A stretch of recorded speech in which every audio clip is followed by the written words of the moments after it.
Boom. There we go. Mate, we talked about this already. Let's preview the fights for the weekend ahead. And then out of nowhere, boom, Crawford Spence announced. I mean, you were like two kids at Christmas, like, yes, the hell we can't the hell with the fights being previewed. Lawrence Okoli, the only thing you do is sort him out with Insomniac. We gotta talk about Spence Crawford. I knew you went live a little bit before I was recording some videos at the time, but before we get to that, do you want to introduce yourself just in case some people don't know who you are, despite the Yeah, fact we're if you're kind not of a team familiar almost. with if you're not familiar with Punch Perfect Boxing, you can't be all that familiar with Gman because we almost come as a duo now. So Yeah. if anyone's just looking for more boxing content, head over to Punch Perfect Boxing. You'll see Gman on there as well. Mate, like what? Like I don't know where to start. Spence Crawford, finally, it just. I don't know about you, but to me, when we were hearing talk of Terman versus Crawford or Spence at 154, you kind of started almost resigning yourself to the fact that this fight probably is gone. It probably is. And then for just a 180 to come around, and now we know. Now, look, injuries can happen, God forbid, but as it stands now, it's happening. It's happening. We got this. We got the date announced on Showtime. Thank God. That's all I can say. Yeah, I'm so happy it's over the line. Last year after Spence beat Ugas, we were told that it's all steam ahead now to make the Mm, Crawford fight. And it was just one of those where like months would go on and they'd say, yep, gonna happen in September. And then a month would go by and they go, actually, it's gonna happen in October. And then a month go by and actually November. And then eventually it kind of got called quits. And then at the start of this year, when they kind of reignited talks, they started saying again, oh, it'll be the end of May, it'll be the start of June, and then a month would go on again. You thought this is just going to be a repeat of last mm, year, and then we're going to get Crawford versus Alexis Rocha, and we're going to get Spence versus Furman. But finally, it just seems like I think Tank versus Ryan's played a big factor in this. Not so much the yeah. fighters getting in the ring and making the fight happen, but just more so that PBC and Showtime have seen that big time fights delivers big time numbers, and ultimately they will be able to give Crawford and Spence what they want and a multi-fight deal against each other if they get in the ring and fight each other, and people will show the interest. So I'm just delighted it's done because it was a fight. As much as me and you, and boxing fans have said for the last 5 or 6 years, this is the fight. I think people had lost a lot of hope in it. People started to talk about Bivol versus Beterbiev and Usyk versus Fury and these other fights being the best. I think now that it's been announced, we can all safely say Spence versus Crawford is still the one. Yes. Oh man, going back a couple of years, I always said this is the fight I wanted, but like that, at this point, you did kind of resign yourself to kind of. It's one of those fights that you'll debate about who would have won without Mm. knowing. And like you say, the fact that we got Ryan Garcia versus Tank Davis, and it showed that these big fights draw big numbers. They do. And if you can get rematches off the back of that, you can turn it into a trilogy even better.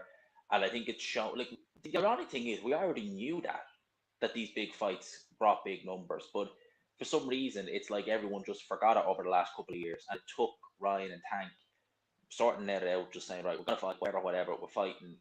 It happened. It did good numbers, and now we're seeing the Crawford Spences of the world fight, and about time is just all I can say to that. And I hope that it's like I think it will lead to more big fights being announced. I mean, these were two guys who let's look back at 2019. Al Heyman and PBC were saying we don't count the WBO anymore as a sanctioned body. Mm. And to go from that, there's the local ice cream truck. He always knows when he and Jamie are going like every single time. There he is. But but we went from them not recognizing the WBO to now. I know it's been a couple of years and things have happened. Obviously, to Spence with the car crash in the meantime, but just it's such a relief that we're getting it. And some people would say, is it peak time? And it's fair to say it's probably not. But I don't think both guys are that far removed. I know Spence with the car crash, Crawford is getting up there in age, but look, both it's not, as I said, it's not Amir Khan, Kell Brook. We're not talking Yeah. about two guys who aren't going to be anyone at world level. These are still number one and two in the division, bar none. Yeah, I think not far removed is a good way of putting it, to be honest. I think both of them probably have one or two fights left at their kind of optimum level. And you can argue that perhaps maybe 2 or 3 years ago, they were better versions of themselves, and I'm fine with that. But I've not seen anything from either of them to suggest that there's a massive drop off yet. I don't think I've even really seen a slight decline in either of them. The problem that comes with Spence is obviously a car accident and the injury with his eye and some other stuff outside of the ring that make people question it. But just in terms of in-ring performances, fine against Danny Garcia and fine against Ugas. And if you thought he dropped off a little bit, okay, it was a little bit. He didn't look horrible in those fights. And Crawford hasn't dropped off a cliff either. So I think we're still getting very, very good versions of them. And like you say, it's not both of them being past their best like Khan versus Brook, but it's not also one of them still being at that level and the other not being there. That's what I hate more than it. I actually prefer the fights where they're both washed than one of them being washed and one of them still being at that level. I think they're still at a fantastic level in this sport. You look at most pound for pound lists, they'll probably have Crawford and Spence in and around that top 5 together. So it's still a wonderful fight. And I think ultimately the welterweight division, I think throughout history has always kind of delivered those really elite optimum level fights. And I think this is just going to join that list. I really do. Yeah, I mean, like the question I'd say is like, would you pick Boots Ennis over Spencer Crawford right now? I probably wouldn't. And Yeah. people consider him and Virgil Ortiz the next coming. So if you're not picking either of them against these guys, they're still the best by far.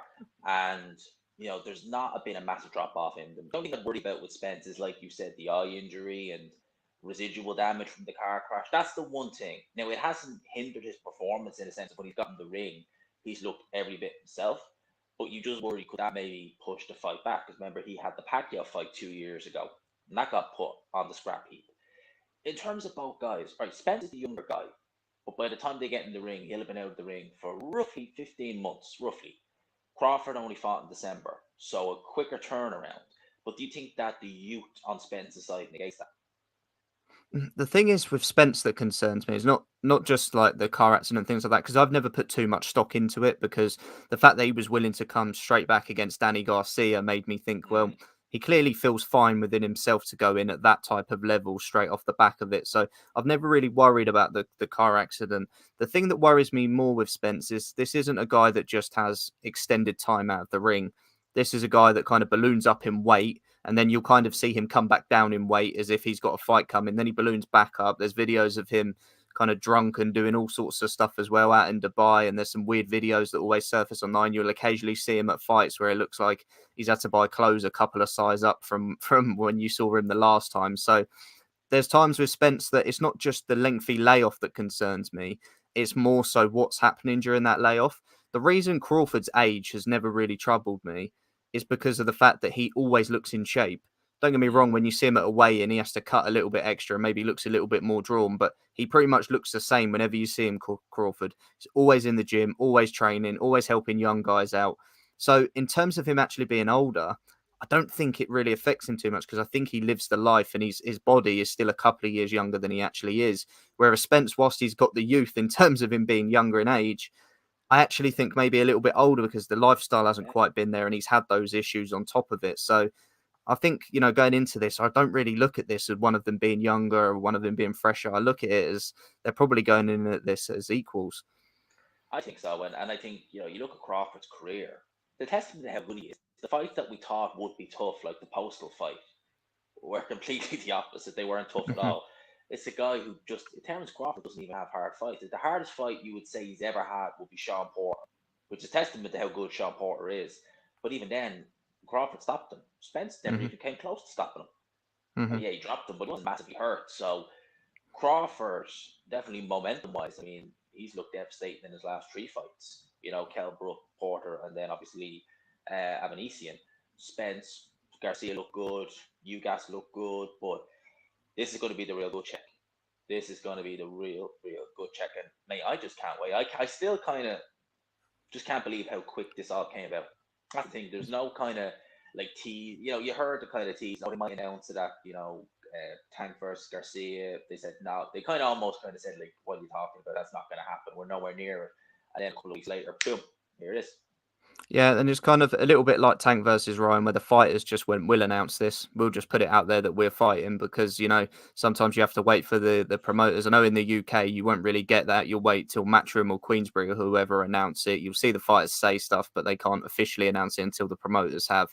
Whereas over there, it's good to see Errol, Spence, and Crawford. They kind of released their own merchandise on their websites of kind of taking the mick out of each other and suggesting that they're going to win this fight and they're going to do it in style as well. So I'm just glad it's here. I think there's so much to this fight. Like the matchup itself is just elite in every sense of the word. They're both undefeated, which adds to it. It's for undisputed, which adds to it. I think that will probably go forgotten throughout most of it because it's such a good fight. Yeah. It's a big fight. It helps boxing. Both camps, Spence works with AJ, Charlo, Martin, Garcia now.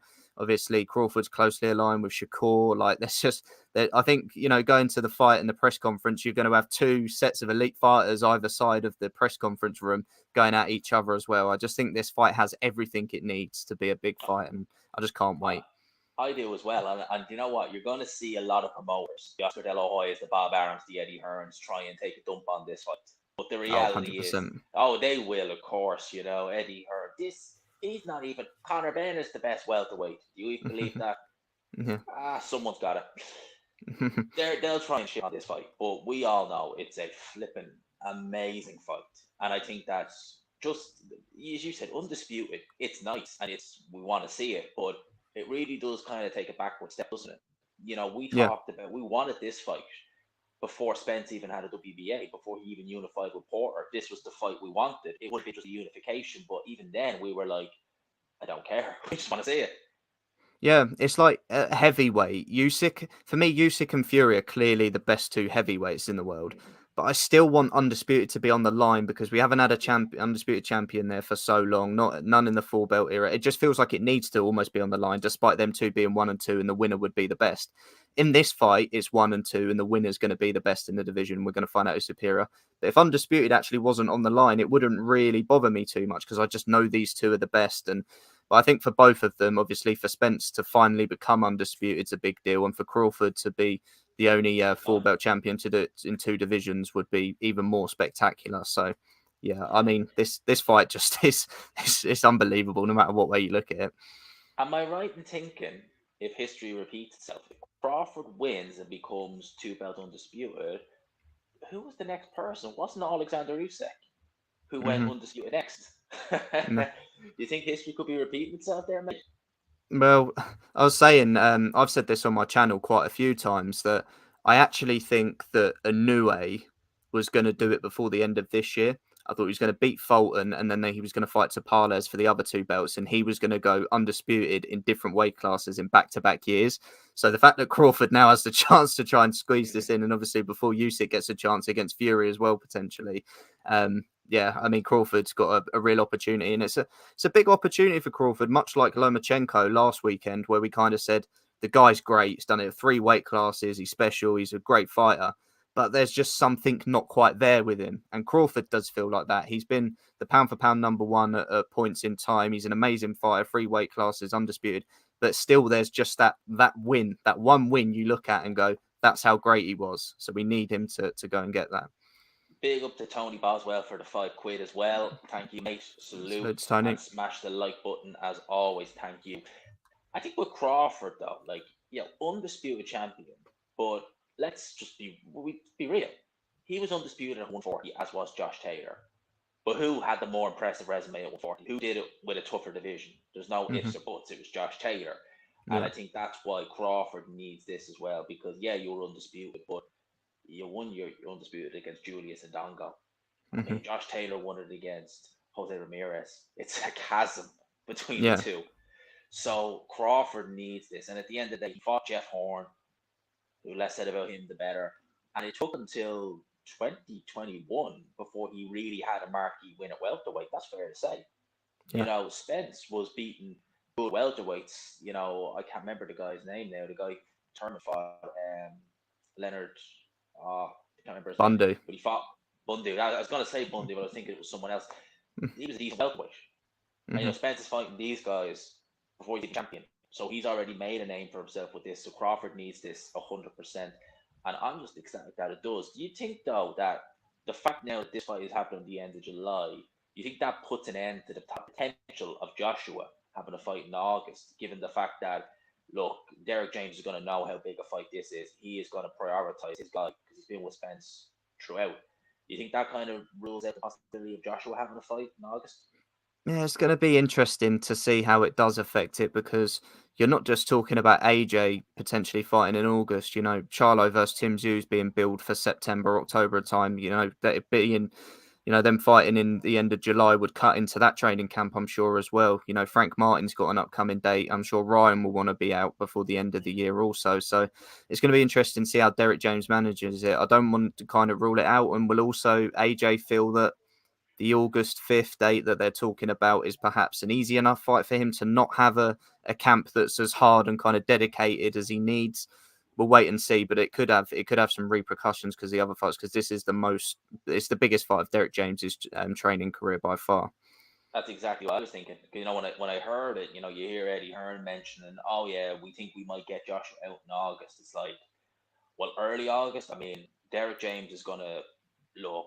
You're talking about your main fighter versus Terence Crawford, the biggest fight of his career, two pound for pound guys, or your new addition who's fighting probably Dylan White. I mean, you know Yeah. who you're going to prioritize. There's no ifs or buts. You're going to Hmm. prioritize Spence.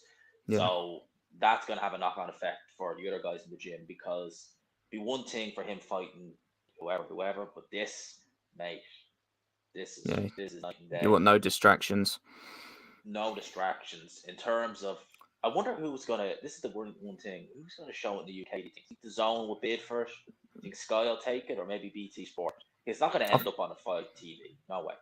Yeah, I think everyone will try and go for it. It'll be interesting to see if DAZN make a play. I think they should. I think it'd be a really big Okay. coup for them to get it. But I do think that we've seen when the fights are big enough over in America, and I don't think we've had enough of them over recent years. Your kind of Golovkin versus Canelo type fights that the UK broadcasters are going, yep, we need that on our platform. I know that they signed deals with broadcasters over there to show the lesser shows, but this is one that I think all three of those broadcasters will be trying to get on their platform, because it's a big enough fight. Oh mate, I hope it's on one of them. I hope it's a good one. Because I don't really care which one, as long as we As have it long as we over get it. here. Oh mate, like this is not even a debate. Like, it's, as I was saying, if only I hadn't been going away at the end of June, I'd be straight over to America for this. I wouldn't even try and Mhm. get. I'd be just going as a fan, because Yeah, it's just such a good fight. Um, I honestly I'm still kind of still stumped that we just got this now so soon, and it's only tomorrow, or not, sorry, this day week is the start of June. So we're not a million miles away. You won't miss the time coming. yeah, exactly. Yeah, time will fly by, and we got Taylor versus Tio in between now and then as well. So there's fights that we've got to look forward to before then. So it will fly around so fast. Boxing is in a good place. We have that week alone is just absolutely jam packed. Fulton a new way. I mean, Jesus. It's the best two If you fights in boxing in one week. if you if you told me, right, Fulton a new way in that week wouldn't be the main fight that you're going to be watching, I'd be saying, what the hell's going to get announced? Because Yeah, that is literally it. We still have a few fights that could potentially be in now. Well, probably a bit late now in June, but July you would expect Hearn to be announcing a couple of shows, probably Bob Arum as well, and Frank Warren. Potentially could have maybe Yard announcements, Joyce, etc. So there's a lot been announced, and there could be a hell of a lot still to come. Which is the people who say boxing's in a bad place. I mean, I think I see Michael Benson tweet what's been and what's coming over the next just 3 months, and it's absolutely, you're looking at it and you're just like, what the hell? yeah. I mean, boxing is absolutely flying. I think 2023 has just been fantastic, and Mm, you're always going to have fights where you think a scorecard is dodgy. You're always going to get refereeing decisions that you think are corrupt. And when I went live before this, I was talking about Spence Crawford and how excited I was and what a good place boxing is in. And someone piped up in the chat and said, "What about the corrupt decisions? What about the refereeing and stuff like that?" And I said, "But that's been going on back in the good old days that everyone refers to. It was even worse back then. You had the mafia involved, fights were fixed. Boxing has always had those issues. Nowadays, it's even less prevalent, and we're getting the fights that we want to see. Now, we've had a couple of years where we haven't seen them, and maybe after this, we have a couple of years where we don't necessarily see them again. But for now, 2023, boxing is thriving. We're getting big fights. We're having a better year than the UFC for once as well in terms of the fights that we are mm, seeing. Boxing's in a great place, and then people seem to try and find a way to play it down and dumb it down. And whenever something little happens, people always go, "Oh, that's boxing." No, it's not mm, boxing. It's a governing body. It's a fighter. It's a promoter. Someone's always at fault for this, and we can blame them and not try and diminish the sport. We're keen to give the sport negative light when something bad happens. Let's give it some positive light when it does. And this year's been fantastic. And the sign of that sums it up, how good this year has been, is we're getting a new A. Fulton and Spence Crawford, the best 2 fights in boxing in the same week. Same week, That sums it up 5 nicely. days apart. I mean, that is it. That sums it up. But people just love complaining about things. Even when things are going perfect, it's just, no, it's not good enough compared to where we were last year. Last year was a rubbish year. And I actually made the prediction. I said, for every bad year, really bad year in boxing, you normally tend to have a brilliant year yet the next year. 2016 was a terrible year in boxing. And 2017, there wasn't a month where there wasn't a good fight or a big fight. Yeah. And what's good is if you have these fights that are good for boxing, you have these positive moments, it makes other fights happen. Plant versus Benavidez, Tank versus Ryan, they're making Spence and Crawford fight, a new A. Fulton fight. It just and the talks of AJ versus Wilder later in the year, and I'm sure that Fury Usyk will kind of reignite their talks at some point. When these big fights happen, the other promoters and fighters feel like they're being shown up a little bit and then are more inclined to make these fights happen as well. When everything's going through a lull, people kind of join that lull and then fail to kind of stand out and make those fights. Now's the time where I think we're going to see a really good sort of 12 to 18 months of the fights we need to happen, and they will happen. And I think we're in a new era as well. When you look at that pound for pound list, I think your Canelos, your Usyks, your Crawfords, your Spencers, they're kind of starting to come towards the back end now. And then we're going to have a new era over that next 12 to 18 months start to creep through. And I think it's in a great place personally. I think it's in a great place. And I think these new guys seem hungry. They seem hungry and they seem willing. It seems like we're finally moving away from cannot go. A lot of these guys don't seem to give a damn. They just seem to say, put me in with whoever, I'll come back. So I think boxing for the future is in an absolutely brilliant place. In terms of the present, seeing as we're getting undisputed at welterweight over the line, we're hearing about the undisputed situation in the heavyweight. Now, Dubois and Usyk look set to take place August 12th because Team Usyk have won the purse bid. I felt we got a carrot dangled over our head today because this morning there was talk of potentially Jay Opetaia, bit out of left field, but Jay Opetaia versus Tyson Fury. And when I heard that, I thought, yeah, that's a fight that I'd be interested in seeing. And stylistically, he's great preparation for Usyk, but he's dangerous. But now apparently, no, it's actually Dempsey McKean, which is a bit like, saying, do you want a gourmet burger? Yeah. No, actually, here's a Big Mac instead. Yeah. I mean, it's just like the way to sum it up is he could potentially fight Dillian White, Derek Chisora for a third time, and then Dempsey McKean. And it's like, it's just no good, especially when you're dangling Jai Opetaia out there, like you say. And speaking to someone earlier that didn't like the Jai Opetaia fight, I think it's a really good preparation for Usyk. I think that's the typical type of fighter that Fury has struggled with in the past. And to be honest, Opetaia is almost a fresher version of Usyk. He's not quite as skilled, not quite as good, but he still has a lot more athleticism at this stage. He's obviously a much younger fighter as well. So I think it'd be very good preparation for Fury. But the fact it's going to be Dempsey McKean, again, it's just one of those where, like, if you were out and about and you got told you were going to have to miss the fight, would you really care? Would you really care that you have to go home and watch it tomorrow morning? You're going to try and avoid finding out the result. It's just not one of those fights. It's just, yeah, Tyson Fury, I think people are actually starting to see through it now. I think there was a time where no matter whether you criticised him, people would try and defend him. I know on both our YouTube channels, we've had to bat off the Fury fanboys over different points. But I think a lot of them are kind of turning side a little bit now. You're always going to get your staunch ones, but I think a lot of people now are kind of seeing through it that there's only really one fight that matters for him now. And if he ain't fighting them, then yeah, people are just going to lose interest. And if he isn't trying to fight, the fact of the matter is Usyk's been trying and boom. Yeah. All Fury does is just move the goalpost and then says, oh no, it's the other way around. Thanks for the £2, mate. Start doing UFC. Waste it. You're good, but waste it here. That's a nice one, man. UFC. You know what? I am trying my best to get more into it because I do enjoy UFC, but I just don't feel confident enough to talk about it. But same as me. That's exactly it. And I do enjoy it. There is some good fights in UFC. There definitely is. And some good names. It seems like Tyson Fury is only interested in getting those names over here and fighting them. You have to name one. It's like, well, there you go. 2 with drug cheats going at it. Yeah, exactly. Lucas Brown versus Jarrell Miller, the Superstar Edition. Yeah. The elite version. The elite version. Well, the elite in two sports. Yeah. It, in terms of Fury, though, I ask that question. Him and Usyk are probably going to have fights in August.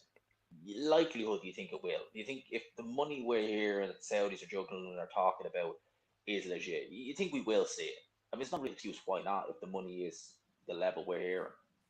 Yeah, I think also if Wilder versus AJ gets agreed, that might give Fury the kick up the backside he needs as well. Yeah.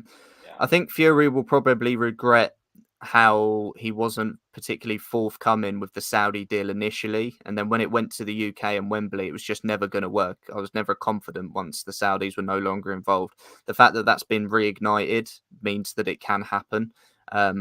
So yeah, I do just have a feeling that it will get over the line personally because I can't see what else really gets in the way of it. The only one that did maybe make me think we could potentially, throw a spanner in the works was if Dubois didn't take the opportunity against Usyk, then Wilder would have been called against Usyk. And I thought maybe we see Wilder versus Usyk and AJ versus Fury over in Saudi instead. But I think now those are the two fights separately that we'll see. I'm just hoping they can get it over the line.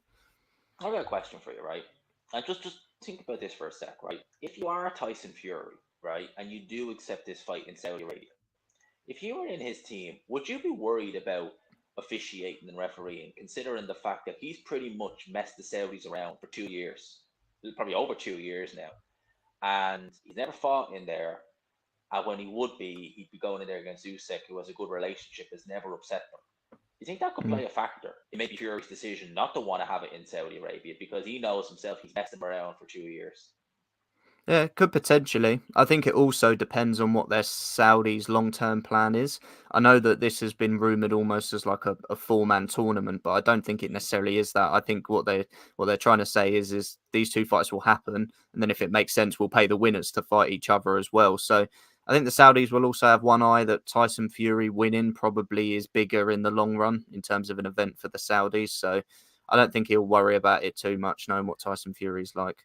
I think it would make. I think it would be who wins, as in like would the Saudis be willing if Fury beats Usyk and Wilder beats Joshua to do Wilder Fury 4? I don't think they Hmm. will. I think if it was Joshua winning and then Fury winning, yeah, straight up. But if it was the other way around, it'd be like, what is the point in that? Yeah, I agree. I think that's how it's going. Now, we look, obviously this the main talking point is Spence and Fury, but lest we forget, we do have three, let's say two relatively good fights this weekend because I don't trust Lawrence Okoli as far as I can throw him to put on a good fight. I trust him to put me to sleep. He's done it several times, but to put on a good fight, I don't know. Three big fights on this weekend. Now, me and you both agree that we do not like it when promoters clash. Bob Arum and Conlon are smart and they're going on early in the night. In terms of the cards itself, let's just main event taken out of consideration. Which one of them are you looking forward to seeing the most in terms of depth on the undercard? In terms of the undercard, I'd probably go with the I'd probably go with the BT card, Lopez Mm-hmm. versus Condon, just because Nick Ball's on there. Okay. He was one of the most exciting fighters last year, and I'm really intrigued to see if he can make a run at featherweight. And I just enjoy watching him. In all honesty, sometimes I'm sat there to see how a matchup unfolds, and I'm fascinated by the matchup. But really and truly, I just like watching Nick Ball fight. He's someone that I just like turning the telly on and seeing how he gets on.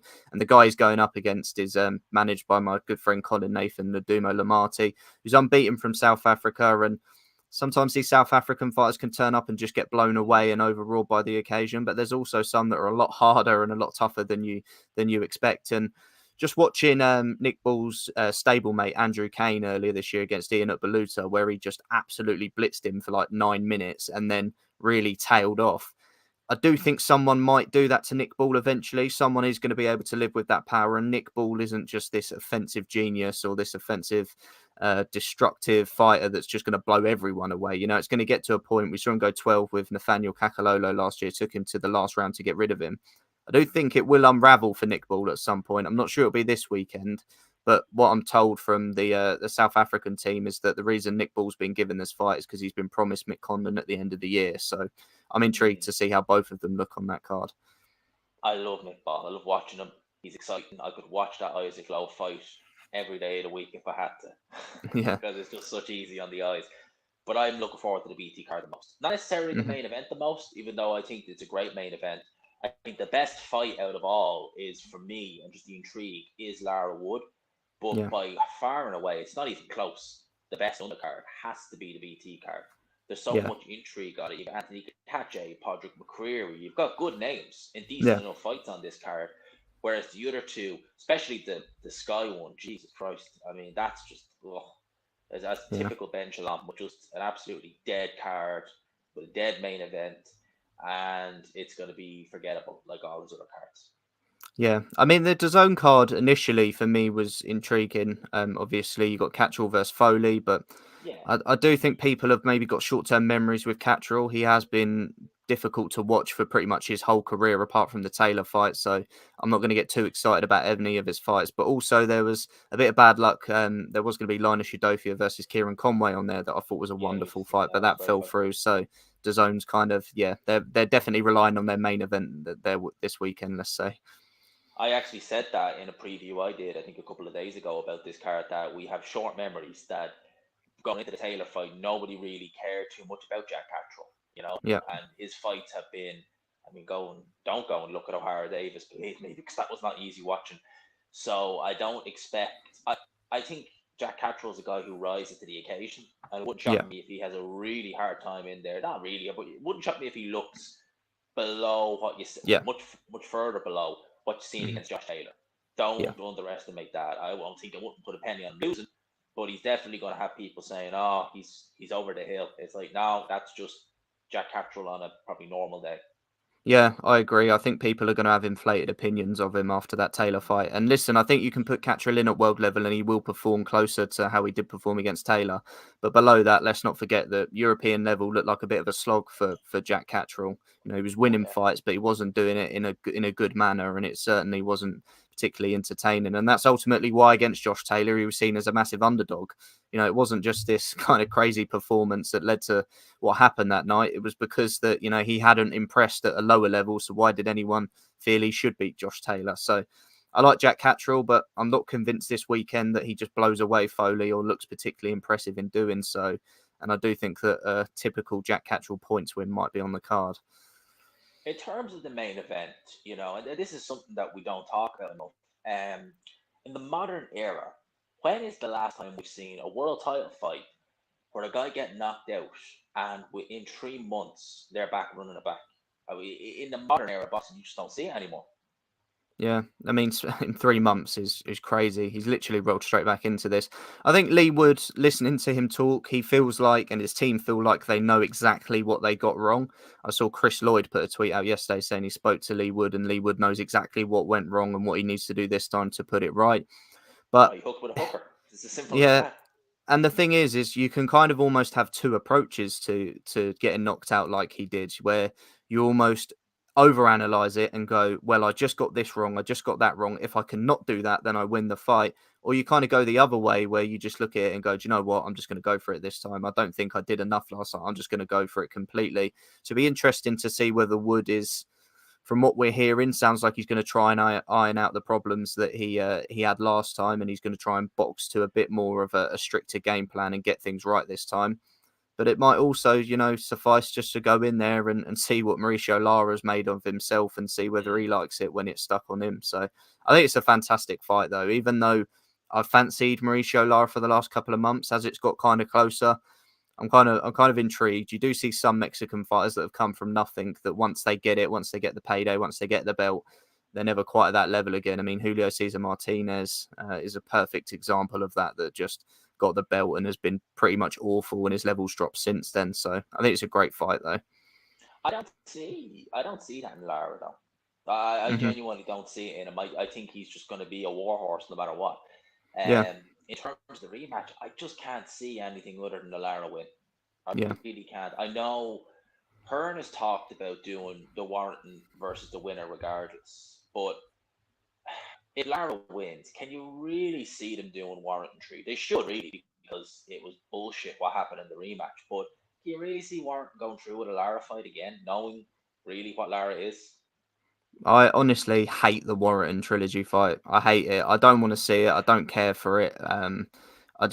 Josh Warrington's at a stage now, and I've said this quite a few times, that I don't know whether Josh Warrington is still world level. He needs a fight to go back in and prove it. There was talk of him fighting Christopher Diaz in June. I loved that fight. Christopher Diaz is the perfect measuring stick to find out whether he is still world level or not. If he blitzes through him, okay, cool, you go straight back up. The same way that Kiko Martinez has kind of dropped off, then gone to European level and absolutely battered Jordan Gill, and then gets an opportunity again. You sometimes need to re-earn your stripes as a world level fighter. And Josh Warrington against Mauricio Lara for me just really doesn't do much, other than the fact I think most people just want to see Josh Warrington get chinned again. I think that's genuinely the only I think reason that's it. people want to see it. I think that's literally it. He would have got chinned again in the rematch had the heads not clashed. I think that's all they want to see. Lee Wood against Josh Warrington, though, interesting, or you'd see that being a pretty much a same thing. Josh Warrington not proving himself at world level, and Lee Wood probably being still slightly fresher.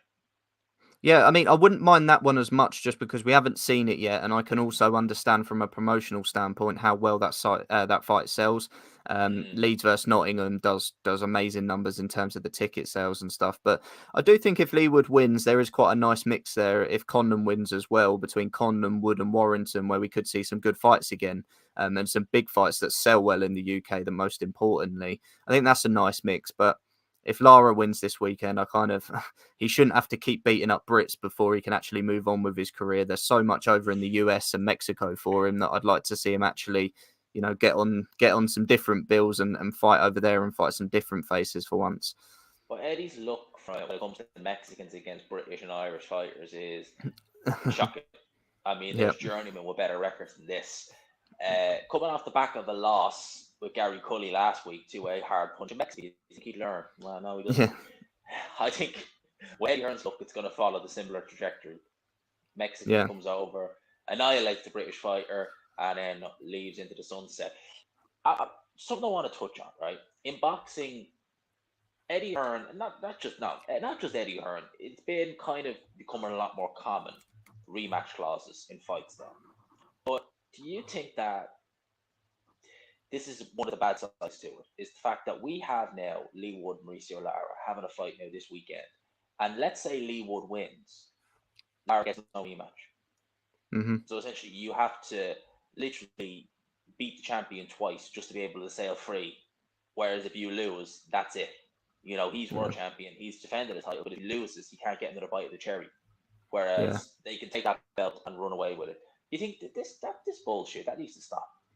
Yeah, I don't like rematch clauses. I understand them as a contingency from a business standpoint.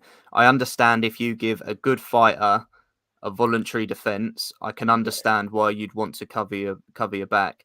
But the fact that he puts them in for fights like Usyk, which are mandatories, AJ Usyk, that they should not be allowed for mandatory fights, in my opinion, because they're fights no, that are orders, they're unavoidable. You should either vacate the belt or just take the fight. There shouldn't be a You shouldn't get two bites at the cherry for a mandatory fight. I hate it for mandatories. I can more understand it for a voluntary. If you're going to take on someone as dangerous as Mauricio Lara, I think you probably deserve to have the right to be able to go into a rematch. But like you say, then what happens when Mauricio Lara wins and then maybe loses his belt, maybe gets robbed on the cards or whatever? Are you going to give him that opportunity? You'd like to think that if in those scenarios that if a third fight is needed, it will just make itself essentially. But there are some reasons I can understand a rematch clause for voluntaries, but in mandatory situations, I can't no. stand it. I absolutely hate it. I mean, there's a rematch clause in for Spence versus Crawford. What happens if Crawford goes and wins comfortably? What happens if Spence goes and wins comfortably? We're then sat there going, oh, but now he's got to fight him again, and that was one-sided. Mm-mm. So I think unless it's a voluntary that is just very very difficult, then I don't think they should really be in place, to be honest. No, neither do I. I mean, I just think that it holds every single thing up. And like that, let's say we have a really, really good fight this Saturday, a really competitive fight, it's close, and say Lee Wood gets the decision. Right, we're not going to see a trilogy fight, probably, Absolutely, yeah. because he's literally going to say, got my belt back, see you later, bye bye. Yeah, And Lara could deserve it. He could get hard done by. It could be a BS stoppage in a fight that he was winning. And because of that, he's literally kind of going to have the one hand tied behind his back and say, "Well, lost my belt, can't do anything." So yeah, for me, it's like it's just so annoying. I get the voluntaries I do, but the mandatory end is just like, what the absolute hell is this? Yeah, I agree. and then having to sit through it if it's a dull or bad fight, having to sit through it again. In Yeah. terms of, because it is happening, Bill Smith versus Okoli. I mean, the card is absolutely garbage, as is the customary with Ben Shalom cards. But the main event, do you hold out much hope that Okoli will come good in this fight? Do you think he needs to? I think Okoli has to. I think the one thing that should give anyone some hope is that Lawrence Okoli took this fight because I think the David Light fight was so underwhelming. Yeah. The reason he wanted to get straight back out is because people were leaving the arena during the fight. He saw the criticism on social media, and it hasn't been a good 12 months in general for Lawrence Okoli. You know, people are very, very quick to side against Eddie Hearn. In the Okoli situation, people were on Eddie Hearn's side, and I think he saw that. So everything's been going against Okoli. And in his mind, he's probably thinking, well, I win every fight and I win them pretty comfortably. So I can understand why he doesn't feel the need to do anything different. But in this fight, you've taken it for a reason. And I think Andy Clark said this on the Boxing News podcast earlier this week that I'd quite like to see a Coley not just play up to the friendship and form a stablemate and it all be very respectful, because that's one reason I think the fight could be boring, that they're just so familiar with each other that when a certain look Familiarity gets breeds contempt. offered, that they just kind of they clinch or they play it safe, or one of them is maybe buzzed or hurt and they're not Mm. quite following up with the shots that they need to. I worry that about that a little bit more from a Coley side because he's the champion, whereas Billum Smith maybe actually might seize it a little bit more because he wants that belt and he wants more nights in Bournemouth. For me, the familiarity thing does worry me a little bit. And also, whilst I like Billum Smith, I also have found 3 or 4 of his fights not to be particularly entertaining. The Tommy McCarthy fight, you know, the second Mm. half of it was very dull. And Billum Smith has had fights where in round sort of 6 to 10, he really tails off, and he's been buzzed before as well. So I do think this could get scrappy and quite messy, and I'm worried that there's a little bit too much respect there between them.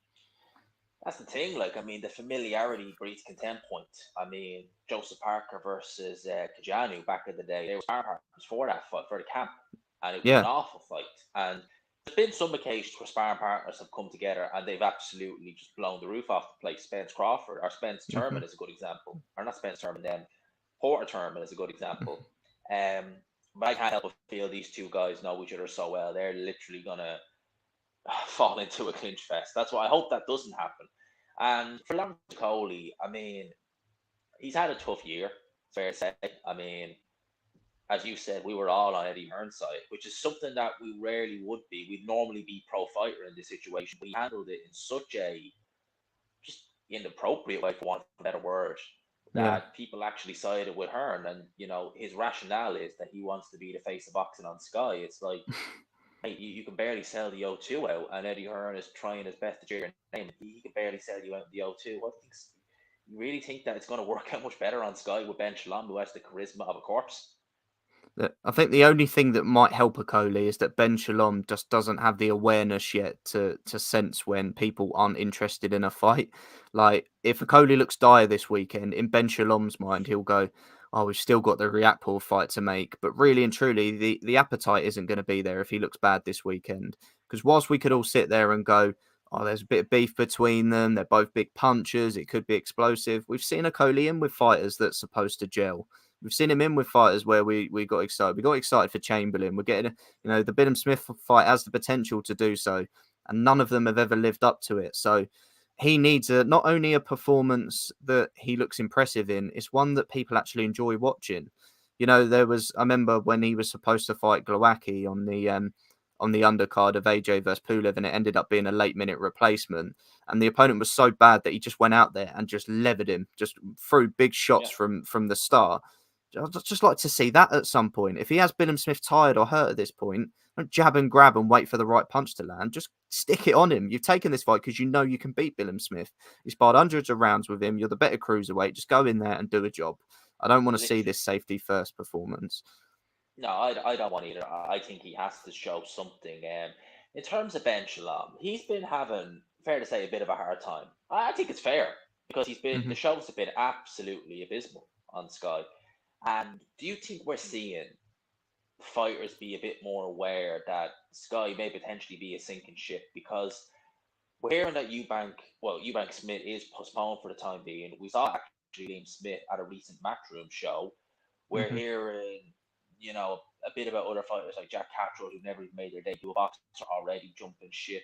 There's a lot of fighters seemingly getting off the Sky ship. And bear in mind, like it's only been going for a little over a year.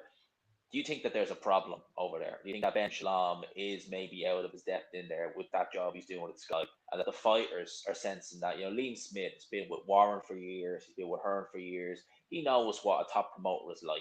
And you think that maybe he's looking at Ben Shalom and thinking, you can't guarantee me big fights, and maybe you've messed up with contract. Because I think that was the one thing that Josh Taylor alluded to with Jack Catterall, saying that it was actually Ben Shalom who messed up the rematch. And no sooner did he say that Jack Catterall jumped ship. You think Ben Shalom is just maybe oblivious to the kind of ins and outs and the inner workings of boxing in terms of the promotional end, the contracts end. Yeah, I think he is a little bit oblivious to it. Like I said, I used the word awareness. I think sometimes he doesn't actually know, and he's not quite in touch with what the fans really want.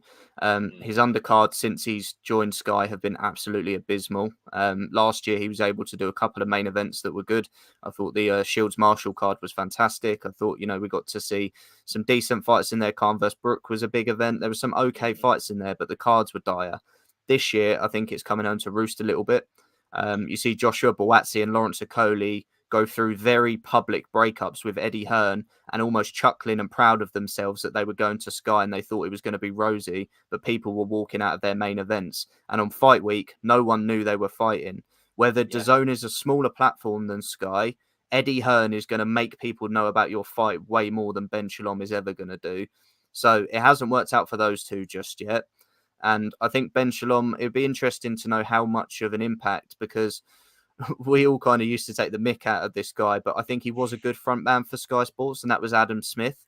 I think Adam Smith did quite a good job at promoting fights. He spoke well about fights. I think he was a good front man for it. And I also think Adam Smith had a bit of a better sense on what the fight fans wanted than Ben Shalom does, because he'd just been in the sport for so long. yeah. Ben Shalom just really doesn't get it. And the the Boatsi and Okoli thing is one thing this year that's made me just really frustrated with Sky and Boxer. The other thing, though, recently that I think's probably been the biggest knock against Ben Shalom since he started is the Fabio Wally Fraser Clark thing. He literally couldn't Mm, have come out worse than that. Fraser Clark hates him. Like, boxing fans hate him because they see Ben Shalom as responsible for the fight not happening. Fraser Clark sees him as responsible. I mm-hmm. think Ben Shalom has not had a good start to the year at all. No, he hasn't. And I think, you know what, right? When he started with Sky, I think we all were in the same boat. He's a brand new promoter with a brand new stable of fighters, not really much depth. They're going to be crap. We kind of accepted that because we knew he's only had so long to get it set up. But over a year later, with certain signings he's made, and the shows are still every bit as abysmal as they were, after a certain point, you say, well, look, that's not acceptable now. It'd be like you being in a job and they give you your probation and you're still asking all these questions. How do I do this? How do I do that? A year and a half later, you're like, that's fine for the first couple of months, but a year and a bit later, you got to do better.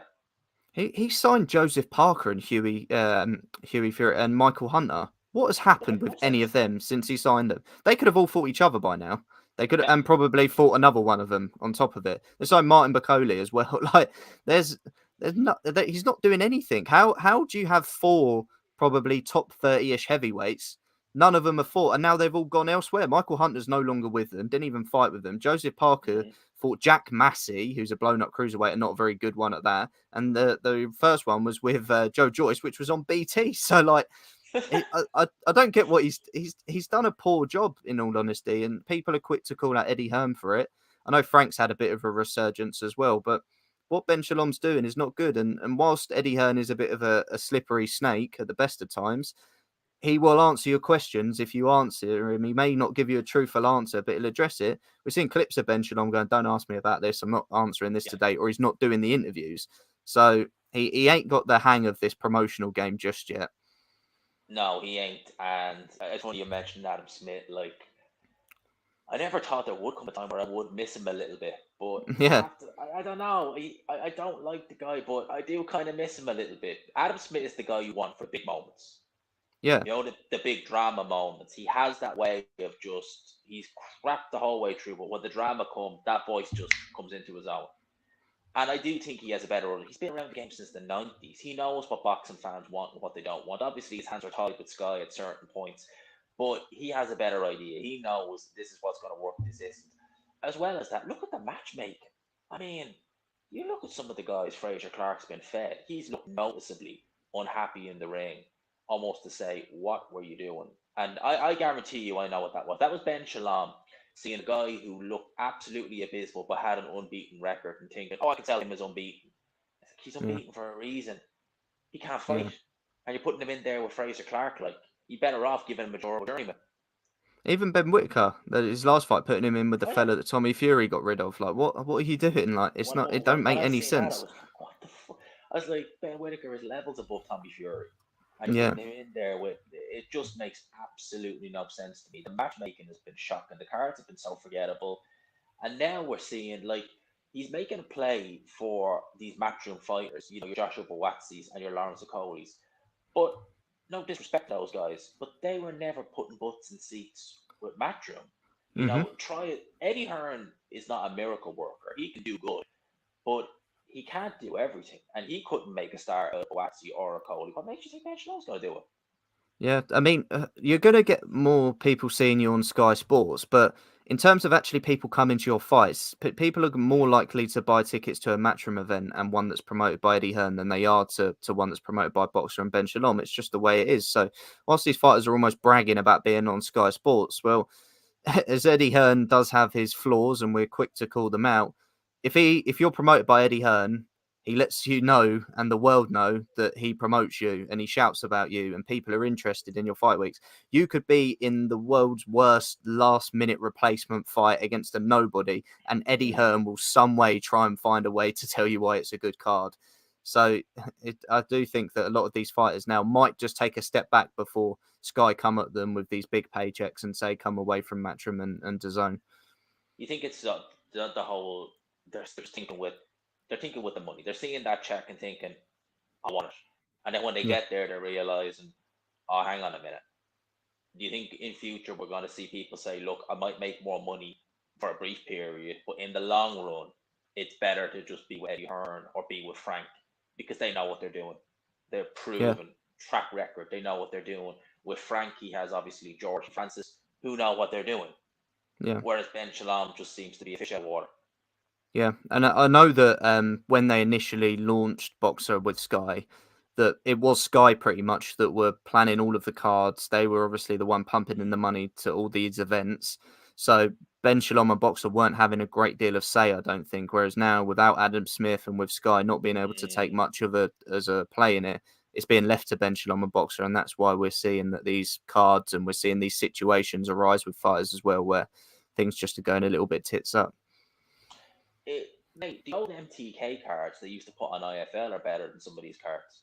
Yeah, Frank Warren cards in Telford are much better than anything that Boxer puts on. Those little York Hall and Telford cards he puts on, they are putting some of those his own cards to shame. Yeah, Even trade cards. They're good trade not cards. necessarily the names, Hmm. the name value, but the fights on the card. You know, you look at that one he had in the York Hall. There was like 3 or 4 really good fights on it, Yeah, and you're just like, well matched yeah, fights. No matter what level it's at, as long as they're well matched, it's going to be better than mismatches, but with a good fighter that features in it. that's the one thing I think we look. Frank Warren is what Frank Warren is. He's not a particularly nice person, but he gets the boxing game and he's a great Hmm. matchmaker for the Yeah, most part. He really knows how to match people well and to match them in a fight where even if it doesn't look good on paper, it'll be good viewing. yeah. I mean, I think it's part of being older as well, because Bob Arum's very similar in the sense that he's almost impatient with his prospects. Where you'll see Bob Mm. Arum so often just go, I'm kind of fed up with finding out whether you're any good or not now. Let's just throw you in. Like we saw a few weeks ago, Raymond Muratalo get dropped in the first round, and I think he was a little bit like, should I invest in this guy? Right, well then Haney Loma on the card, we'll just throw him in with Jeremiah Nakathila and see how he gets on. And then he blitzes him, and Bob's like, okay, put some money into him then. If he'd have lost, Yeah. he'd gone, right, get rid of him then. So it's like, it's a bit more cutthroat, I think, Bob and Frank, because they've seen more of the sport. They're a little bit older, probably a little bit more impatient as well. So I think they're just they get it right when it comes to that matchmaking. You think that's a better way to do it though? I do. I think that's a great way to do it because if you Yeah. look at people like Boatsy and all like that, they've just become so stagnant, just being fed cream puff and taking it real slow. Whereas Aram is just like, don't have time. You're either good or you're not, and we'll find out Yeah. one way or another. Yeah, I mean, you see with Matchroom and DAZN, they almost want to build fighters, and a lot of British promoters do this. It's not just Matchroom, but they want to build fighters into the perfect opportunity. They want them to challenge for the world title on their terms. It's all perfect. It's all in their favour. Whereas Bob Arum and Top Rank, so many of their cards are just unbelievably good from the start to finish because they've just gone, not really sure on this prospect. Let's just chuck him in with someone else that's been there. I always think of like a lot of the matchups that they've done over the recent years, like they put Julian Hammerhands Rodriguez, who was undefeated, in with Jose Pedraza, and he got beat. And Bob Arum just kind of went, yeah, well, there you go then. I'm not going to bother with him anymore because he lost. And I think, sometimes he's quite good as well at being able to separate the ones that lose and he should just get rid of, and the ones that, okay, they lost. They're not what we thought they were, but they can still offer us something, like an Adam Lopez that didn't Mm. quite give them what they wanted, but now he features on most cards against a guy that they need him to step in against, whether it be a Abraham Nova or an Oscar Valdez or someone like that. So, yeah, I think Bob and Frank have kind of got that old man's touch to matchmaking for sure. Do you remember a few years ago, a fighter Mason Menard, when they put Hmm. him in, he was a prospect, and they put him in with Ray Beltran, and he Yeah, couldn't get by Ray Beltran. I think his next fight, they put him in with Teofimo Lopez, and he yeah, got blown out. It was almost a kind of, well, you're not going anywhere. Let's see if you can beat this guy. Oh, Tio beat him. Right, we're putting our fight on Tio now. It's yeah. just mad the And way he just seems to do it like that. yeah, I love it. I think it's awesome the way he does it. He does it with so many. Like there's like Javier Martinez versus Robson, Conceição, and there's just loads where you think they're at the same level. Why are they fighting now? Whereas Hearn would build them up separately almost and try and get Oh, them he did. separate world Even title Boyd, like shots. the Black Plague. Whereas whereas Bob's just like, "Ah, I only really want to put money into one of them. So yeah, let them fight, and then I'll decide where my money goes." If you were, I'm just gonna chuck this out, right? America or UK, right? It doesn't have, it could be anywhere in the world, right? But let's say, Jamie, you were a middleweight turning over, fresh out of the amateurs, you're doing well. You got a bronze medal at the Olympics, you've all the promoters chucking a contract at you. Who do you go with? Probably Bob Arum. It depends if I'm a fighter that cares about my development or I'm a fighter that cares about getting to the money quickest. If I want to get to the money quickest, maybe you do have a little look at someone like Eddie Hearn that will pay you well, or have a look at Sky, who's going to give you a big signing bonus. I mean, Ben Whitaker's made world title money already, so you see the motivation might not be there for someone like him. But I think if I'm just looking at, I want to become the best fighter I can, and when I challenge, I want to be the best prepared I can. I definitely go with Top Rank. They'll give me the best fights. They'll put me on good cards, give me good exposure, and they'll make sure that if I do get to challenge, I'll be the best version of myself to do so. The PBC don't keep their prospects active enough, I don't think. So I don't think development-wise, unless you're just the goods, you're really going to be able to get to the position. But yeah, Top Rank would be the home for me if I wanted to develop as a fighter for sure. I agree. I think I would go with him as well. And I think that if Hmm. you made it to a decent level as a prospect, and then you wanted some big money, maybe then you might look at going with Eddie Hearn. Because if Yeah, you're already kind of developed, he'll start paying you big money. But Bob Aaron will keep you active. yeah, Like, he puts shows on 100%. that we don't even think are happening, but he puts them on. He's an Hmm. he's It's weird because we're getting, it kind of has me worried, even though we were talking about how good the future is. You do kind of worry because a lot of the old guys like Bob Arum and Frank are on their way out of boxing, and we won't. I don't know if we'd see this cutthroat, feed him to the dogs. If he comes through, happy days. If not, whatever. I think we're going to see a lot of just kind of, build them slow, build them slow, build them slow. We see these prospects get 20-0, and we're still unsure. Whereas Frank Warren or Bob Arum could have a prospect who's 15-1, but we know he's had his gut check. Yeah, I mean, it's Which, clearly some nice one, Chris. Yeah, you kind of see that. I it's interesting to know whether it's something with Bob and Frank. They've done so much in boxing. They're two Hall of Fame promoters. Whether it's something recently that we've seen with such the cutthroat attitude, whether it's something that maybe will come with age with Eddie Hearn, and maybe comes with George Warren as well potentially down the road. And the thing I just hope is that, I mean, Eddie, you can just tell in Eddie that he doesn't want to become Frank Warren or Bob Arum. He always mentions that he doesn't want to become bitter and looking at younger people and having hatred towards them. But the only worry for that is that does Eddie Hearn get to 50 and then it becomes Frank Smith's business? Does George Warren get to 50 and then hand it to his son? Do we not actually ever really see a Bob Arum and a Frank Warren ever again after they're kind of out of the sport? So like you say, we may not potentially see it again, and it may just constantly be young guys coming in and trying to freshen things up and trying to do things their way. I don't want that though. Yeah, I'm neither do I. very old school. I'm the old guard. I like the way Bob Arum does things. Yeah, Certainly from a matchmaking point of view, you could definitely say Bob Arum, Frank Warren, certainly Don King. In other aspects, God no, we're yeah, better off without them. But in yeah, terms of how they bring the fighters up and bring them, it's like boxing's a no nonsense sport, and they have no nonsense attitude towards it, mm. which is probably the best way to do it. There's no point treating someone with kid gloves and we'll match you carefully, but you make good money. It's where's the hunger? Yeah. Yeah, I completely agree. Yeah, and I think it's one of the things, everyone always says about governing bodies and bin the belts and all that sort of stuff. But I think money in boxing is ultimately what stops a lot of fighters taking the hardest fights nowadays. Oh, mate, like, Joshua Boazzi at one point was making six figures per fight with Matchroom. Yeah, And the level he was fighting, where is the incentive? If I'm going to make only a couple of $100,000 more fighting a killer, or I could fight, whoever he fought, or that French guy. Like, why am I just going to fight the French guy? It's I'm going to get well paid for it. I can easily just, beat this guy, and then next one. it's like Ben Whittaker. He's already a bloody millionaire, and like that's That's just crazy. ridiculous. Whereas like you used to think back in the days of British fighters, and even not that long ago, a British fighter would win a world title, and then one of the big names would call them out for the belt, and a British fighter would almost have to go, yeah, I'm going to lose that fight, but it's $1 million, so I'm going to have to take it. And then they just pretty much give their belt up. You think of these fights like Darren Barker didn't make $1 million against Daniel Gill, but then in the Felix Sturm fight, he knew his hip was gone. He knew he couldn't win the fight because he just wasn't physically able. But they were like, "We'll offer you 7 figures over in Germany to go and get it." So he's like, "Yep, take my belt and just give me my Yeah. money." Like that was kind of the attitude from British fighters back in the day. Like Anthony Crolla wasn't earning millions at the Manchester Arena, but then was given the fights to earn it and get battered by Lomachenko. Like that was kind of the British mentality almost. But nowadays, it's fighters getting millions for winning Olympic medals and things like that, which they ultimately don't deserve, in my opinion. No, and like it's like that in football, as well. You could say that they don't deserve the money they're Yeah, getting now. It's crazy because yeah, you're not seeing the same that you were in the 2000s or the 90s, and it's yeah, like that in boxing. At the end of the day, I mean, it's crazy. It's like that in all sports. You look at F1, like you look at the 90s. It's like, geez, they'd never do that today. Some of the yeah, things that they were driving around, and boxing, I wouldn't have thought would go that way, but it's looking that way. I mean, again, like boxing's dangerous, we know, but like you have to think of it logically. It's like I make 7 figures staying on Sky fighting these easy fights, the guys Tommy Fury can beat, or I make less money and fight these absolute killers on the way up to a potential world title. I might be shot before I even get there. yeah.